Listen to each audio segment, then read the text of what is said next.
¿Qué se dijo? ¿Qué no se dijo? ¿Fueron miles? ¿Fueron millones? Es una duda existencial que yo me hago, pero seguramente, claramente, si es que me dejo influenciar por los medios occidentales, podría darle la razón al Mileirato. Pero no.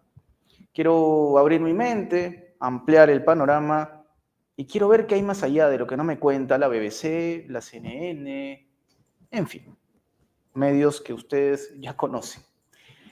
Para plantearnos una mirada poco evaluada, tocada, dicha, al menos en Perú, es lo que yo digo desde siempre, para poder plantear una mirada no muy conocida, se encuentra con nosotros un invitado muy especial. Estamos hablando de Daniel De Vita, escritor, cantante, rapero argentino, youtuber también y campeón del mundo nada menos, un amigo de la casa, Daniel De Vita, quien nos va a hablar de qué es lo que está pasando verdaderamente en el marco de las protestas en Argentina. Por favor, Daniel, bienvenido. ¿Cómo estás, Enzo? La verdad que un placer enorme saludarte. Lo de campeón del mundo yo no hice nada, simplemente estuvimos en casa sufriendo, pero bueno, vale. Pasando unos días realmente tumultuosos. Yo creo que además del análisis y tratar de ponerle un poco de cabeza fría, en Argentina lo que nos está costando muchísimo es terminar de asimilar la cantidad de hechos insólitos que están ocurriendo a una velocidad que por lo menos acá nunca se ha vivido. Así es, una velocidad, incluso si uno habla de la respuesta de las calles, ¿no, Daniel? Porque no sé si me equivoque, pero esto no pasó ni en el gobierno de la Rúa. Hablamos de 45 días para que se desate una huelga general. O sea, ya han habido manifestaciones previamente, pero lo del miércoles 24, Daniel, ha sido colosal. ¿Y por qué es que no lo dicen en otros medios? ¿Por qué no se ha tomado la magnitud verdadera? ¿Qué nos puedes comentar al respecto? Bueno, el argumento de que el paro es prematuro, de que es muy rápido y que a priori puede ser atendible porque es una cuestión inédita, sería como tan absurdo que yo decir, no sé, me invitó Enzo a su casa a comer algo y a los 5 minutos me rajó. Entonces vos lo ves así, podrías decir, pero este Enzo es un maleducado, es un mal anfitrión. Ahora, si yo no digo que yo llegué y empecé a insultar a toda la gente que está en tu casa, empecé a faltarle respeto a los invitados y saqué un arma, bueno, si yo no comento esa parte, podemos sacar una conclusión completamente errada del tiempo y entender si esto es prematuro o no es prematuro. A mí me gustaría, Enzo, de manera veloz y descarnada, contar qué pasó en estos 45 días, que son lo que termina siendo el resultado de por qué llegamos a un paro nacional. Así como nunca en la historia de nuestro país, y creo que en el mundo habría que buscarlo, de que nunca ocurrió un paro nacional a 45 días de asumir un nuevo presidente, nunca en la historia de la Argentina, sin mediar una guerra, un terremoto, un cataclismo, alguna cuestión excepcional que tenga más que ver con situaciones externas o la naturaleza, un presidente decide llevar adelante una devaluación del 118%. ¿Qué quiere decir? Tomemos el argumento con el que Milei hacía campaña. Decía, los jubilados están muy mal, no les alcanza el dinero, los trabajadores ganan muy poco, estamos en un contexto de crisis. Coincido perfectamente en el análisis. Ahora, vos a eso le agregás un 118% de devaluación. Entonces, si ese jubilado que Javier Milei decía que estaba muy mal, ahora la comida le cuesta el doble, ¿está mejor o está peor? Si la situación ya era desesperante, ¿cómo está esa gente que hoy por hoy tiene que pagar el doble para comer? Vos decís, bueno, ¿este es un motivo suficiente? No. Al otro día de la devaluación del 118%, se define un aumento de los combustibles, que del 40%, para entender un poquito cómo funciona, porque acá está la famosa estupidez de, bueno, yo no me preocupo porque no tengo automóvil. No, cuando sube el precio del combustible, se encarece toda la cadena logística para que lleguen los alimentos a tu lugar de cercanía. ¿Esto se termina ahí? No. Javier Milei, en su promesa de desregular la economía, terminó, por ejemplo, con el fideicomiso del trigo, que era un fondo para mantener el precio estable del trigo, Hoy por hoy en Argentina es un lujo comprar un paquete de fideos, que históricamente era como lo elemental, e incluso si eras pobre, toda pobreza, un paquete de fideos no te iba a faltar. Bueno, hoy los fideos son un lujo. Desreguló el azúcar. Es increíble de que tenemos que competir con los extranjeros para ponerle 2 cucharadas de azúcar al té. A ese nivel, estamos hablando de cosas elementales, de cosas que hacen a la vida cotidiana a las personas. No hace falta ni siquiera ir a cuestiones de soberanía, que ahora vamos a ir a eso. No solamente eso, sino que desreguló medidas que tenían que ver con el mercado de la carne. Entonces, básicamente lo que ha hecho Javier Milei es sacarle la comida de la boca a una buena cantidad de argentinos. Que esa es la parte o el aspecto más desesperante y que tiene más que ver con la vida cotidiana. No contento con eso, saca un decreto de necesidad de urgencia, que es la primera vez en la historia que un presidente a sola firma pretende derogar más de 300 leyes a sola firma, y de lo más disparatado total, porque de repente es obligar a que los jueces en Argentina usen toga, como en Estados Unidos, a permitir que vengan extranjeros a comprar clubes de fútbol, a desregular la manera donde te recetan un medicamento. Bueno, o sea, estamos hablando de una cantidad de cosas que hasta es difícil sentarse a leerlas, porque te puede tomar una semana. Incluso había estudios jurídicos que te vendían un resumen del decreto para que los periodistas y gente especializada puedan entender qué era esto que traía Javier Milei. Y una cosa absolutamente insólita, Enzo, que fue mencionar a una empresa en un decreto. Javier Milei, cuando lo anuncia, dice: uno de los puntos es que pueda venir Starlink, la empresa de Elon Musk, a competir por el servicio de Internet. Vos sos periodista, Enzo, yo no sé si alguna vez en tu vida pudiste saber de un decreto que tenga el nombre de una empresa y decir voy a beneficiar a X empresa. Bueno, el nivel de locura, de avallazamiento, y vos decís, bueno, hasta acá hay bastantes motivos, pero no, para que falta la ley ómnibus.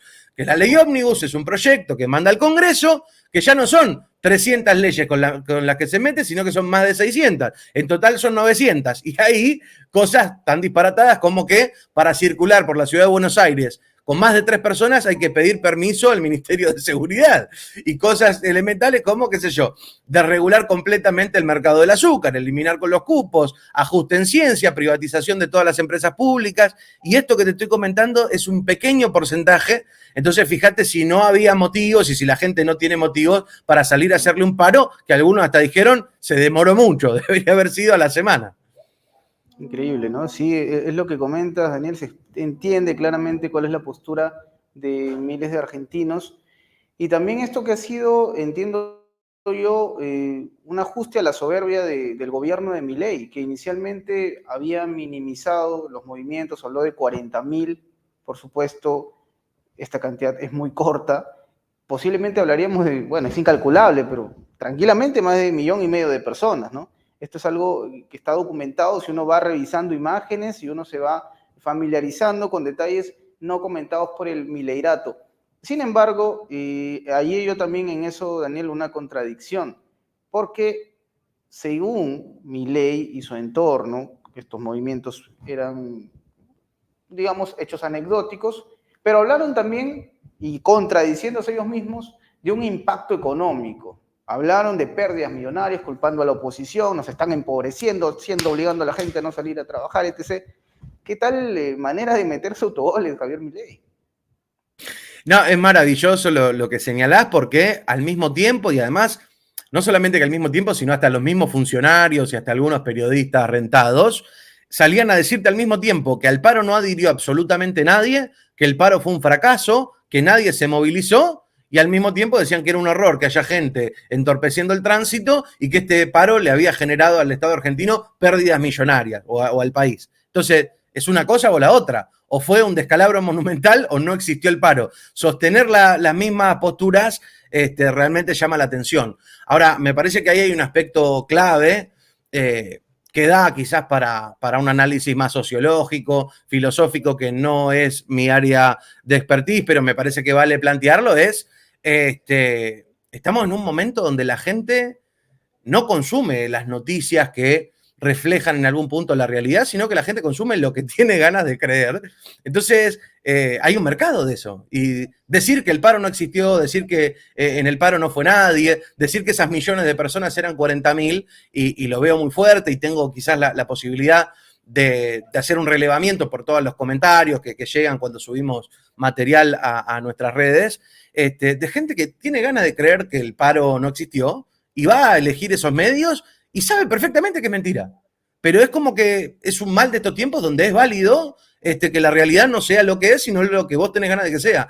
Y yo creo que lo de Javier Milei tiene mucho que ver con esto. Te paso un dato nomás para que nos sirva para reflexionar. Durante la campaña, los encuestadores que iban midiendo la popularidad o las chances electorales de Javier Milei decían, es una cosa que no pasó nunca, que le preguntábamos a la gente, ¿usted quién va a votar? A Javier Milei. Bueno, ¿usted está de acuerdo con dolarizar la economía de la Argentina? No. ¿Usted está de acuerdo con privatizar todas las empresas públicas? No. ¿Usted está de acuerdo? Y la gente votaba a Javier Milei y no estaba de acuerdo con nada de lo que planteaba. ¿Qué es lo que está pasando hoy? Que ya Javier Milei es presidente. Se hacen las mismas encuestas y los encuestadores se hacen las mismas preguntas porque le preguntan a la gente, ¿usted tiene esperanza en el gobierno de Javier Milei? Sí. ¿Está de acuerdo con lo que está llevando adelante en términos generales? Sí. Ahora, cuando van al desglose, le dicen, ¿y usted está de acuerdo con el decreto de necesidad de urgencia? No. ¿Usted está de acuerdo con la ley ómnibus? No. ¿Usted está de acuerdo con la suba de esto? No. Entonces, se ha generado realmente una cuestión que es muy preocupante de gente que está obsesionada con el líder, que le cree todo lo que dice, pero después cuando piensa no está de acuerdo con lo que está haciendo. ¿Cuánto va a durar esto? Y a medida que se profundiza el ajuste, va a empezar a mellar las feas políticas de Javier Milei en su buena imagen, está todo por verse. Algunos dicen que Javier Milei pierde un punto de popularidad diario. Veremos. Wow, y tú lo que mencionas, Daniel, es importante porque finalmente, si hablamos de este electorado, votaron por un producto, ¿no? Votaron por un personaje, votaron por un tipo que posiblemente tenga, como decimos acá en Perú, buena labia, ¿no? Que sale a hablar, a matar, que te habla con un ímpetu, ¿no? Que obviamente te puede hipnotizar si es que no estás debidamente informado o sobre lo que pueda haber detrás del mensaje. Pero curioso lo que mencionas, Daniel, con este descenso de popularidad de Javier Milei, porque uno se pregunta, no sé, quizás es una utopía ya lo que voy a plantear, pero si las elecciones fuesen el domingo, ¿volvería a ganar Milei? No tengo ninguna duda que si las elecciones fueran el domingo, Javier Milei pierde. No creo que sería una cuestión aplastante ni monumental, pero sí claramente que se ha invertido el resultado del balotaje. No hay ninguna duda. También hay que ver que Javier Milei se sostiene y todo su equipo de publicidad lo sostiene como diciendo más de la mitad del país apoya al presidente por el resultado electoral del 56%. Ahora, ahí están eliminando todos los votos nulos, todos los votos en blanco, el 25% de abstención de gente que estaba habilitada para votar y no fue. Entonces, no es cierto que más de la mitad del país lo apoya. Eso es un recorte muy sesgado, pero igualmente no hay duda de que prácticamente todos los encuestadores, salvo una fuente que cita a Milei que nunca entregó ningún informe, que dice que tiene más popularidad que cuando asumió, que también tiene que ver con esa construcción que hace para sí mismo de que esta gente necesita mentirse, Wow. y bueno, le ha pasado a muchos, tampoco es un mal de Javier Milei. Alberto Fernández tenía el mismo problema, leía las cosas que tenía ganas de leer y se informaba con gente que le decía que era un genio, y bueno, ahí está el resultado de estas cuestiones. Ahora, lo preocupante me parece a mí, Enzo, no es cómo están sus niveles de popularidad, sino lo que a mí más me preocupa en este momento es cómo está su cabeza. Se lo ve absolutamente desmejorado, se lo ve obsesionado con su imagen. Es impresionante, y esto lo hemos mostrado varias veces, de cómo obliga a los fotógrafos a modificar su imagen digitalmente para hacerlo parecer más joven, más estilizado, cómo prohíbe el ingreso de fotógrafos que no sean parte de su séquito porque no quiere que le tomen imágenes. Hay una cuestión que es realmente preocupante y sobre todo después del paro, en estas últimas horas, dio una entrevista donde se lo vio completamente dopado. Vos hablabas del ímpetu, de la garra, se lo vio completamente en una frecuencia que vos decías, ¿qué le pasó a Javier Milei? Está dormido mientras habla. Entonces, es una gran preocupación porque eso abre un panorama incierto. Hay gente que dice, bueno, no importa, porque Javier Milei no va a aguantar. Tendríamos que ver qué es lo que va a pasar si no aguanta, porque lo que está en la línea sucesoria es bastante peor que él. Villarroel. No hay otro escenario, ¿no? Si hablamos de un Javier Milei desgastado y como tú mencionas, que ya pareciese que no fueron 45 días, sino 45 meses, y que claramente ocurre con todos los líderes, ¿no? Tenemos el caso de Barack Obama, por ejemplo, ¿no? Si hablamos de lo superficial, lo que se puede ver. Pero claramente sí, como tú mencionas, Daniel, hay un desgaste en Javier Milei, y obviamente para tapar esas heridas tenemos a un entorno que trata de mantener ese mismo espíritu, de esa actitud violenta, la famosa motosierra que ahora más parece un corta uñas, y es, por ejemplo, el nombre de Patricia Bullrich, una persona que en su momento se mandó al diablo con Milei, antes de que Milei sea poder, ahora caminan juntos, bueno, hasta donde convenga que caminan juntos claramente, pero es Patricia Bullrich quien ha tomado por momentos esa batuta, ¿no? De ser la persona que sale a confrontar, a disparar en redes sociales, utiliza su cuenta X para decirle mafioso a todo aquel que sale a marchar, ¿no? Mafioso sindicalista, creo que dijo, empobrecedor, en fin. ¿Qué te hace suponer, Daniel, ese tipo de actitud de Patricia Bullrich? ¿Hacia dónde está apuntando? Bueno, en ese caso lo que hay que entender es que esto ha sido una formidable estafa electoral. Patricia Bullrich agarra el partido de Macri, el sello de Macri, se convierte después de ganar las primarias en la candidata del partido de oposición más importante de ese momento, un partido que todas las encuestas lo daban como ganador de las elecciones, y esta mujer, por absoluto mérito propio, logró pasar el partido que iba a salir primero al tercer puesto. Una mujer que no sabe hablar, que no sabe expresarse en público, que se equivoca hasta cuando lee. Hemos visto bloopers, hemos visto pifies, hemos visto memes. O sea, la mujer se transformó en una caricatura en plena campaña, y sobre todo en su despliegue en los debates, donde se la veía absolutamente perdida, repetía cosas, leía cosas que no tenía que leer, decía las frases al revés. Realmente es patético lo de Patricia Bullrich. Y una mujer que no tiene ningún tipo de credibilidad política, porque es una mujer que empezó en la política militando en una organización guerrillera, después se hizo socialdemócrata, después se hizo de centro y ahora terminó en la ultraderecha. Y voy a decir, bueno, ¿por qué una mujer que no tiene ideas ni convicciones, una mujer con un historial tan errático, con una mujer con tan poca capacidad verbal, con tan poco carisma? Bueno, ¿por qué siempre esta mujer está ocupando lugares clave? Fue ministra en el 2001, en el gobierno que vos mencionabas de De la Rúa. En ese momento a ella tuvo el flamante mérito y la medalla de haberle rebajado 13% las jubilaciones de nuestros abuelos, para entender hasta dónde tenemos que rastrear a este personaje. Como ministra de Seguridad de Macri, responsable del asesinato de Rafael Nahuel, de Santiago Maldonado, toda la escalada represiva que vimos, escándalos de corrupción comprando lanchas con sobreprecio al Estado de Israel, recordando de que su marido es un lobista del complejo armamentístico israelí. Entonces voy a decir, es impresentable, pero está siempre. Si hay alguien que es casta en la jerga de Javier Milei, es Patricia Bullrich. Ahora, hay que entender de que Patricia Bullrich es un personaje que ha puesto el sionismo en la Argentina, que lo han enquistado en el poder, que está claro que no es por los méritos que podríamos analizar desde la política tradicional, sino son sus profundas conexiones con gente que es muy poderosa. Y vos has escuchado a Javier Milei insultarla de arriba abajo.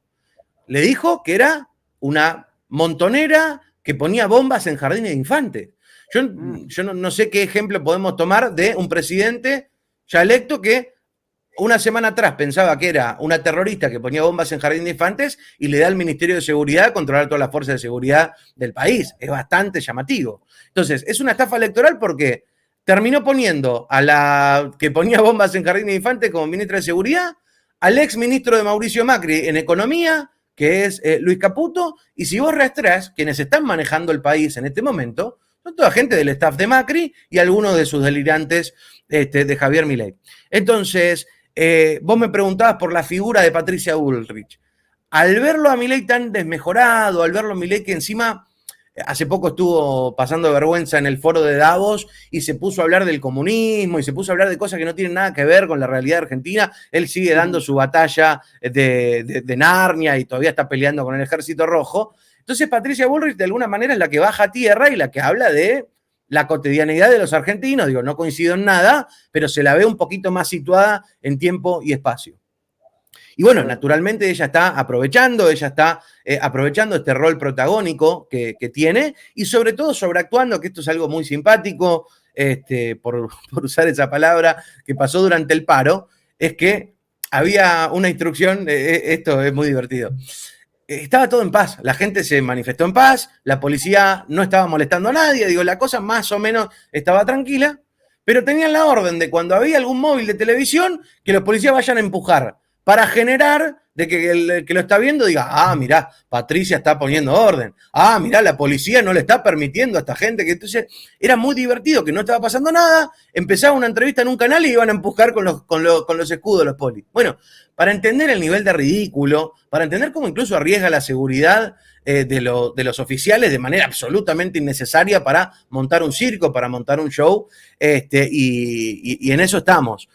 Yo creo que Patricia Bullrich tiene bien en claro de que de alguna manera Javier Milei le ha dado un lugar importante y se nota que lo cuida. Se nota ahí una lealtad interesante, incluso por todas las cantidades de barbaridades. Digo, Bullrich dijo que Milei era un delirante, que no estaba preparado para conducir el país, que eran peligrosos y hasta en algún momento lo trató de fascista. Bueno, pero esa simbiosis... ¿no? ¿Cómo? En algún momento. No, es increíble. Además, recordar a la gente que no estamos hablando de hace años, estamos hablando de hace 2 meses. Sí, claro. Apenas meses nada más, como tú mencionas, Daniel. Entonces, vamos ya configurando un poco el panorama. Tenemos a Patricia Bullrich, Bullrich, que se convierte, obviamente, en, como tú mencionas, un personaje más ligado al día a día de los argentinos y un Milei que trata de dar una imagen hacia exteriores, ¿no? Sobre el tema de los BRICS, y las relaciones con China. ¿Cómo se siente eso, Daniel, en la calle, en Argentina? Porque claramente entendemos que el descontento parte por situaciones que tienen que ver con el bolsillo, con lo que se vive en el presente. Pero si hablamos de la política exterior de Milei, ¿qué mirada hay en Argentina sobre eso? El tema Israel, el tema BRICS, el tema China. ¿Qué se puede saber sobre eso, Daniel? Mira, para ser sincero, yo creo que no sé, que no es un tema que está instalado en la calle. Al menos yo cuando voy a comprar la comida y hablo con mis vecinos, no veo que haya. Yo creo que la mayoría de la gente no sabe ni lo que son los BRICS, o las aproximaciones son elementales de tipo, qué sé yo, Estados Unidos por un lado y BRICS debe ser algo comunista. Es lo único que reflejan los medios de comunicación.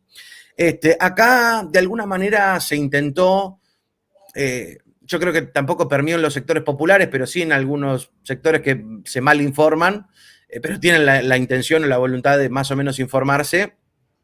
Trataron de ligar el tema de los BRICS a Hamas. Bueno, ¿qué carajo tiene que ver? Bueno, vos sabés que dicen, no, porque Javier Milei quiere terminar con las alianzas de gente que defiende el terrorismo. Bueno, esas construcciones tan bizarras que hacen. Pero yo lo que sí estoy seguro que se percibe es que Javier Milei es un cipayo, que eso es una concepción popular bastante más fácil de entender y que está muy ligada al pueblo argentino. Digo, hablar bien de Margaret Thatcher, digo, es muy difícil, hasta te diría que es imposible encontrar un argentino que hable bien de Margaret Thatcher, que es la que mandó a matar a nuestros soldados argentinos en la guerra de Malvinas, un ser nefasto. Y yo creo que mucha gente terminó votando a Javier Milei, no por eso, sino a pesar de eso. Son las cosas que le permitieron a Javier Milei, así todos no estando de acuerdo. Entonces, si bien yo creo que nadie está en la calle llorando porque Argentina se perdió de entrar a los BRICS, que probablemente sea mucho más importante o a la par del precio de la comida, pero sí es mucho más difícil de entender. Pero sí hay una percepción de, y no nos estará entregando a los extranjeros, y yo creo que eso se empieza a hacer cada vez más grande. También me parece, Enzo, que yo trato de ir tirando estas cositas como para que la gente que está del otro lado se quede pensando, y porque muchas veces no tenemos respuestas, pero sí nos podemos hacer las preguntas correctas, ¿no? Y Javier Milei yo creo que ha usufructuado de manera formidable una construcción discursiva sumamente falaz, mentirosa, ridícula, pero fácil de entender, y que esto ha tomado muy por sorpresa a la política, al análisis político en general, porque es muy difícil de contrarrestar. Porque si yo te digo, Javier Milei dice, No nos vamos a aliar con los BRICS porque ahí son todos una manga de comunistas, ladrones y empobrecedores. Bueno, es un concepto bastante sencillo de entender. No, no vamos ahí porque hay gente mala y listo. Ahora, nosotros tenemos que decir, bueno, los BRICS es un bloque que es el más pujante en este momento, que incluso tiene más peso que el G7, nos permite comerciar de manera preferencial y entrar en un bloque que permite... O sea, Javier Milei en 10 segundos explica una mentira, pero nosotros quizás necesitamos 2 o 3 minutos para explicar qué son los BRICS y por qué es importante estar. Lo mismo con todo, ¿no? En realidad, en Argentina la gente es pobre porque existe una banda de ladrones que seguro son todos rojos y amigos de Xi Jinping que se están llevando el país y son todos millonarios y vos sos pobre. Bueno, y nosotros tenemos que explicar, miren, la política hay de todo, lo importante son los vectores que a vos te llevan a tomar ciertas decisiones. Inflación. Él dice, no, la inflación es por la emisión monetaria. Bueno, y nosotros tenemos que decir, no, la inflación es un fenómeno multicausal, que por esto, por esto. Entonces, mentir es muy fácil. Mentir es muy fácil, mentir es muy cortito, mentir se puede hacer en un eslogan. Y decir la verdad y comentar al menos una visión que tenga el interés de expresar la realidad es difícil y toma tiempo. Entonces, me parece que es un mal de época y me parece que es lo que ha pasado, incluso si vemos lo que ha pasado en experiencias electorales en países hermanos, a mí me causaba mucha gracia ver carteles en Ecuador que decían no al comunismo. O sea, mientras vos tenés que hacer una campaña diciendo no, vamos a mejorar las situaciones porque vamos a intensificar las medidas para generar empleo, nosotros te ponen un cartel que dice no al comunismo. Bueno, yo creo que el gran desafío que tenemos es ver si encontramos la manera de sintetizar la realidad con la misma facilidad que ellos mienten, o si logramos que de alguna manera la gente esté dispuesta a tomarse los 3 minutos necesarios para tratar de aproximarse a algo más parecido a la realidad que lo que le vende esta gente, ¿no? Buen punto el que comentas, Daniel.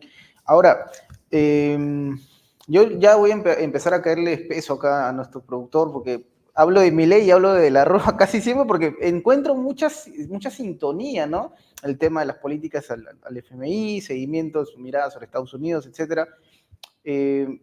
Entonces, vamos a hacer este ejercicio, Daniel. Vamos a suponer, correcto, que se repite la historia, Javier Milei, no sé si huye en un helicóptero de la Casa Rosada, pero vamos a suponer que Javier Milei, completamente derrotado, deja la presidencia por el desgaste que tú mencionas, y obviamente sabemos que hay quienes están atrás de él, para asumir el poder, ¿no? Pero entonces, si es que la caída o el fracaso de la Rúa fue una especie de anticipo, ¿no? Una previa a lo que fue el kirchnerismo después, ¿hablamos ahora mismo o podríamos adelantarnos a pensar en un líder o en una figura que sea capaz de, en su momento, cuando Argentina sienta ya que el fracaso del neoliberalismo volvió a tocar las puertas, tenga capacidad de asumir? ¿Ya hay una figura que se vaya presentando, Daniel? Bueno, acá podemos mencionar varios nombres. A ver, yo te diría que si vos me preguntas a mí si hoy existe esa figura y ya es un hecho consumado y hay un consenso mayoritario, te diría que no. Claramente estamos justamente, me parece que en lo contrario, en un momento de mucha discusión, de mucho debate interno, porque, a ver, hay que ver cómo llegamos hasta acá. Y los responsables de que Javier Milei sea presidente son quienes tomaron decisiones en este último tiempo que llevaron a un fracaso estrepitoso. Entonces, vos ponías el ejemplo del helicóptero.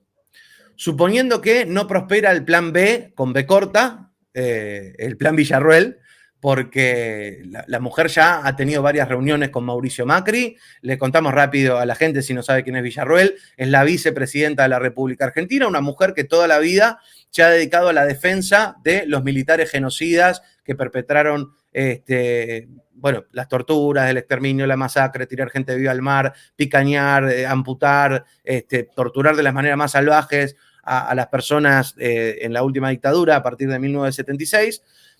Y ella toda la vida ha hecho, incluso tiene fundaciones y ONGs para defender los derechos de esos genocidas. El ejemplo más categórico de eso es que ella tenía la potestad de organizarle la agenda al dictador Jorge Rafael Videla cuando estaba en la cárcel, y para ir a visitar al genocida tenías que pedirle permiso a Victoria Villarroel. Esa es la vicepresidenta de la Argentina.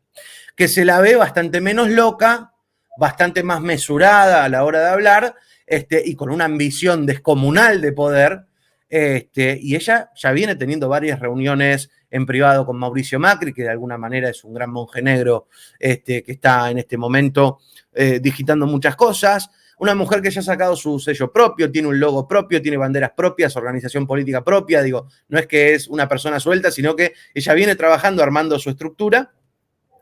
Y pasó algo muy llamativo en las últimas semanas, que el Financial Times hizo una nota hablando de Victoria Villarroel, que hablaba de una mujer que estaba lista para hacerse cargo de la situación. Era una de las conclusiones que sacaba, y hablaban de, o sea, en la nota el periodista daba por sentado que Javier Milei es desequilibrado y que mucha gente en Argentina se pregunta cuánto va a durar su salud mental. Entonces decían, en este caso toma relevancia Victoria Villarroel. ¿Vos sabés qué hizo la tipa, Enzo? Retuiteó la nota en su cuenta de Twitter. La vicepresidenta de la Nación retuiteó una nota que dice que Milei está loco y que ella está lista para asumir. Imagínate el escándalo que se armó, el escándalo que fue eso, al par de horas lo desretuiteó y ya si lo buscas en su perfil no está, pero el daño ya estaba hecho. Entonces, ese es un escenario. Si me preguntás a mí, yo lo veo muy difícil que Victoria Villarroel pueda de alguna manera despegarse y que el descontento y el odio con Javier Milei sea tal que digan, ah, no, lo odiamos a Milei, pero Villarroel no. Yo creo que caen los dos. Pero bueno, ese es mi punto de vista y tengo que plantearlo de Villarroel. Pensando en una opción superadora, en una opción de futuro, hay que ver que después de la Rúa primero vino una crisis muy grande, los famosos 5 presidentes que Arnold Schwarzenegger se burlaba de nosotros en televisión allá en Estados Unidos. Después, porque nadie quería asumir porque esto era un hervidero, y hubo un gobierno de transición que fue el gobierno de Eduardo Duhalde, que de alguna manera es quien más o menos acomoda la cosa para que Néstor Kirchner después, cuando es presidente, pueda empezar a trabajar en salir de la crisis. Ese periodo o esa construcción, como te digo, en este momento es bastante incierta. Me parece que es prematuro, incluso me parece que Milei tiene que aguantar un poquito más sin que se le salgan todos los tornillos para que se pueda organizar una opción superadora. A ver, obviamente que están las figuras, la figura de Cristina Fernández de Kirchner, quien fue candidato a presidente Sergio Massa. Alberto Fernández es un desaparecido en acción. Alberto Fernández se fue a España, está ya jugando con su perro Dylan, por suerte, ¿viste? Es un hombre experto en hacer daño, cuanto más lejos esté mejor, pero no ha entregado todavía la presidencia del Partido Justicialista. El presidente del partido más importante de la República Argentina en este contexto está en España boludeando, perdón por la expresión. Pero lo más interesante es, bueno, ¿cuáles son los nuevos emergentes? Por un lado está el gobernador de la provincia de Buenos Aires, Axel Kicillof, que te diría que quizás es uno de los políticos o el político con mayor imagen positiva en la Argentina, que viene de ganar la elección en esta provincia, que es la más populosa. Pasa que justamente su papel como gobernador impediría, entiendo yo, que si dentro de un mes esto se descalabra, bueno, él fue elegido para gobernar la provincia. Yo no sé si sería prudente que un gobernador electo termine renunciando al cargo para asumir un cargo nacional, e incluso tampoco sé si legalmente eso es viable. Está la figura de Juan Grabois, que es un dirigente social, que también fue candidato a presidente en una interna con Sergio Massa, que también le ha ido muy bien, creo que ha sacado 1,5 millones de votos aproximadamente, que lo pone en la mesa de discusión. Y después algunas figuras del entorno del peronismo, como el ex secretario de Comercio de Cristina, Guillermo Moreno, que tiene una postura muy crítica con la última experiencia. Él no fue parte del Frente de Todos y entiende que hay que hacer un cambio económico drástico. Y después quizás alguna experiencia de alguna provincia, de gente que quizás todavía no está sonando, pero que tiene volumen y que tiene ganas. Pero como te digo, te dije varios nombres y te expliqué más o menos cómo veo yo la figura de cada uno. Mi opinión, o por lo menos mi deseo, es que todos esos y muchos más se sienten en una mesa, se insulten lo que se tengan que insultar, se peleen por lo que se tengan que pelear y terminen de alguna manera viendo si la patria está primero y si se pueden poner de acuerdo en construir por lo menos una opción al margen de los nombres. Yo estoy seguro de que si todas las figuras relevantes de la política que están en contra de este modelo de saqueo se juntan, se sientan, se ponen de acuerdo en un programa, después el referente va a emerger solo. Quien mejor esté para representar ese programa seguramente deba ser el líder y deba ser el candidato. A diferencia de la experiencia que vimos, de que se lograron juntar todos los nombres, porque básicamente el Frente de Todos, que fue el gobierno anterior, parecía un Dream Team, parecía la selección argentina. Se buscaron todos los mejores políticos, los más conocidos, los más convocantes de todo el país y armaron el frente. Pero después, a la hora de gobernar, no se ponían de acuerdo, era un desastre. Entonces me parece a mí que a diferencia de eso, de juntar nombres sin programa, ahora primero hay que hacer un programa, una dirección clara, contarle a los argentinos de manera clara y sencilla cómo vamos a salir de este desastre, y ahí aparecerá, me parece a mí, la persona idónea para encarnar el proceso, ¿no? Perfecto, Daniel. Daniel, se viene el 30 de enero, el martes 30 de enero, falta poquito ya, la famosa ley Ómnibus, se discutirá seguramente, habrá una sesión, y se habla incluso de una nueva convocatoria para este martes. ¿Qué podría pasar o qué podría cambiar en el gobierno de Milei una vez que se dé este debate? Bueno, es excelente porque fíjate que el paro no sirvió para nada, que el paro no existió, pero terminaron cambiando la fecha porque esto se iba a discutir el jueves, el día posterior al paro. Justamente la fecha del paro se puso porque el otro día se votaba esto, no le daba los números a Milei y lo pasaron para este martes. En este momento estamos atravesando un escándalo, Enzo, porque se filtró, se dio a conocer algo que Javier Milei necesitaba que no se conozca, que es una reunión que se dio en una pizzería. Perdón que me ría, pero todo es insólito y bizarro con este hombre. Una reunión que se dio en una pizzería con figuras importantes del gobierno de Milei y gobernadores y legisladores. Veíamos gente, sorpresivamente o no, legisladores que desde un primer momento dijeron que la ley era una barbaridad, que no había manera de convalidar eso, que era anticonstitucional, que de un día para el otro dicen, vamos a votar a favor la ley de Javier Milei. Y vos decís, bueno, ¿por qué? ¿Qué pasó? Bueno, yo no sé si la pizza tenía mucho queso, si la pizza estaba muy bien preparada, ¿viste? Uno nunca sabe, pero en esas reuniones entraban opositores y salían prácticamente oficialistas. Si hay dinero, que seguramente lo hay, si hay amenazas, que seguramente las hay, pero sobre todo, y yo creo que en esto han sido muy astutos, no Javier Milei, que es un ignorante absoluto en lo que tiene que ver con negociaciones políticas, porque toda la vida ha odiado y repudiado la política, pero tiene gente ahí muy, muy perversa que tiene muy claro cómo se juega esto. Y básicamente, ¿qué es lo que han hecho? Te dije que la ley Ómnibus tiene cantidad de artículos. Entonces, hay artículos que perjudican específicamente a una provincia u otra provincia según su actividad económica y sus particularidades. Lo que están negociando básicamente es, vengan diputados de esta provincia, anulamos los artículos que perjudican a tu provincia y vos te vas diciendo, mirá, le torcí la mano al gobierno, eliminamos estos 3 artículos, pero me la votás a favor, perjudicando a todo el resto del país. Y es lo que están haciendo. Están viendo de qué manera, bajando artículos de todos los cientos que incluye el paquete, para convencer a los gobernadores, y que incluso hasta la explicación te la daban abiertamente, o entrevistas que le hicieron y dijeron, a ver, usted hasta la semana pasada estaba en contra, ¿por qué ahora está a favor? No, bueno, porque ahora no se van a meter con el azúcar de mi provincia. Ese es el compromiso patriótico que tienen estos legisladores. No, me resuelve mi problema a mí y el resto que se jodan. Entonces, Javier Milei necesita de acá al martes para extorsionar todo lo que pueda, para gastar todo lo que necesite y para negociar todo lo que haga falta para ver si logra conseguir el número necesario para poder aprobarla. Se filtró también en las últimas horas, no solamente la reunión, porque invitaron gente que no se dejó extorsionar y contó, mirá, me citaron a una pizzería para amenazarme para que vote esto. Javier Milei no quería que se sepa. Incluso se habla dentro del gobierno de que hay traidores, de gente que cuenta cosas que no tendría que contar. Despidió al secretario de Obras Públicas.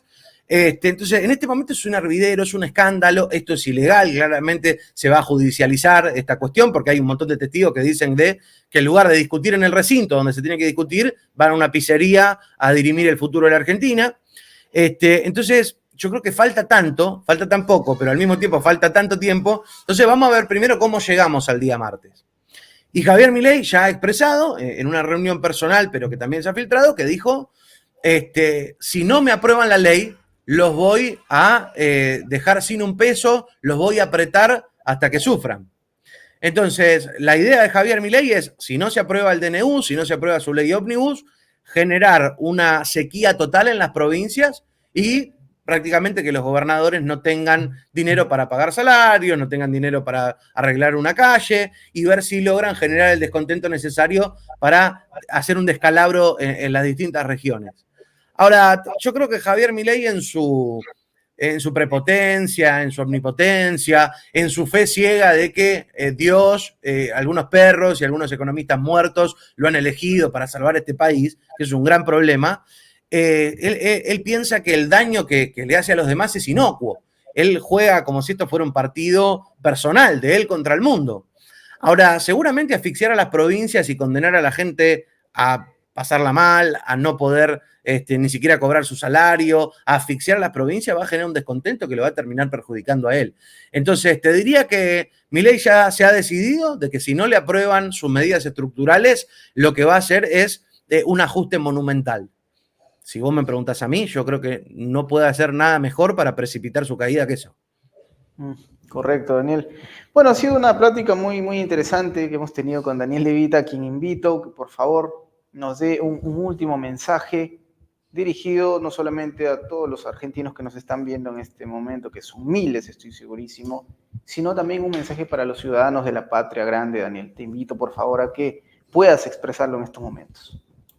No, bueno, Enzo, en primer lugar agradecerte, la verdad que siempre es un placer conversar con vos.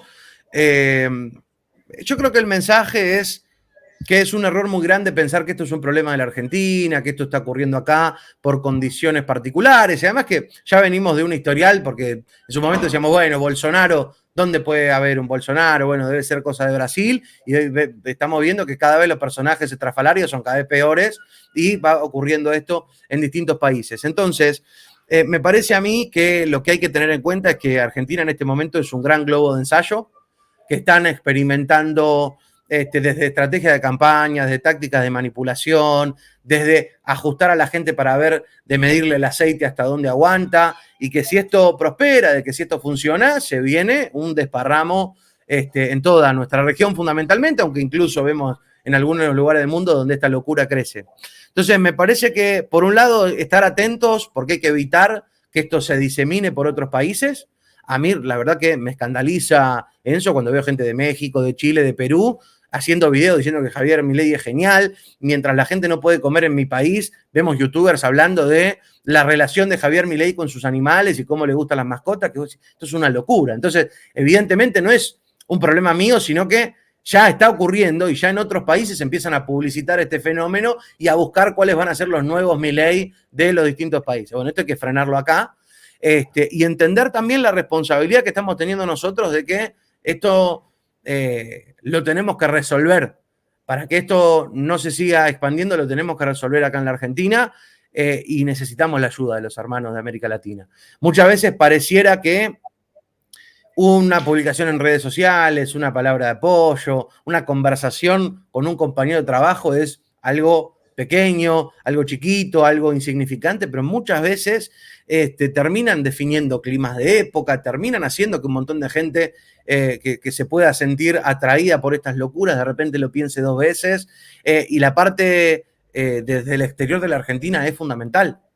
Acá hay una horda de gente que está trabajando para instalar a Javier Milei, no para instalarlo en términos reales como un líder mundial, para hacerle creer a los argentinos que Javier Milei es un líder mundial. Entonces, la cantidad de propaganda sumamente agresiva que hay diciendo Javier Milei pone a Estados Unidos de rodillas, Javier Milei por primera vez en un hito universal, el mundo habla de las bondades de Argentina, y hay muchos giles que lo creen, Enzo. Entonces, ustedes no saben lo importante que es, desde sus posibilidades, contribuir con la salud mental del pueblo argentino y con que muchos puedan realmente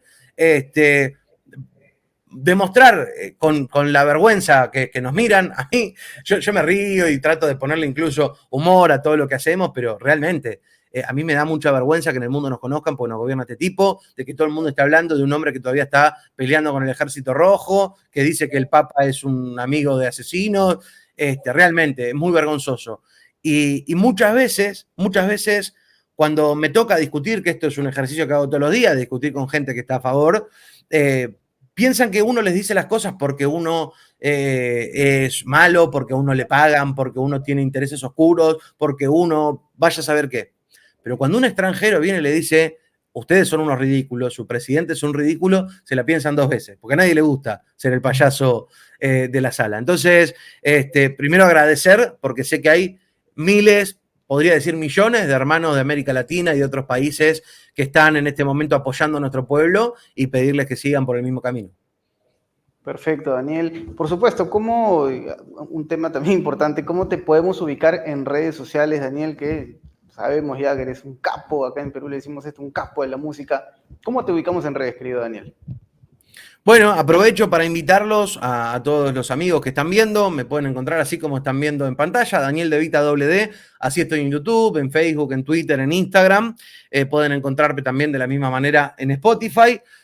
Venimos presentando nuestro último lanzamiento, Enzo, que se llama Paradoja, que es una canción que hemos hecho con Marty Friedman, el ex guitarrista de Megadeth, uno de los guitarristas de heavy metal más importantes de la historia mundial. Una de las pocas oportunidades que van a tener de escuchar a Marty en una canción en español, que yo te diría que hasta sin querer, Enzo, porque no era la idea, terminó siendo Paradoja una metáfora de estos tiempos. Hablamos de muchas veces cómo uno va por la vida incauto y escucha cantos de sirena y termina abriendo puertas que no tiene que abrir, y terminó justo coincidiendo el lanzamiento con esta experiencia que estamos atravesando en Argentina, así que también van a poder encontrarle un sentido profundamente político, y los invito también a todos los que quieran ir, buscan Daniel De Vita Paradoja, que dejen ahí, que vienen del canal de Prensa Latina, así queda sentado esta charla. Perfecto, Daniel. Voy a pedirle a nuestro productor que en la descripción del video podamos colocar el enlace para que el público pueda entrar y disfrutar de la música de nuestro querido Daniel De Vita. Ha sido un honor, Daniel, como siempre. A nuestro público, si este video les gustó, no olviden, por favor, darle me gusta, compartir, suscribirse y comentar. Nos estamos reencontrando en una nueva oportunidad.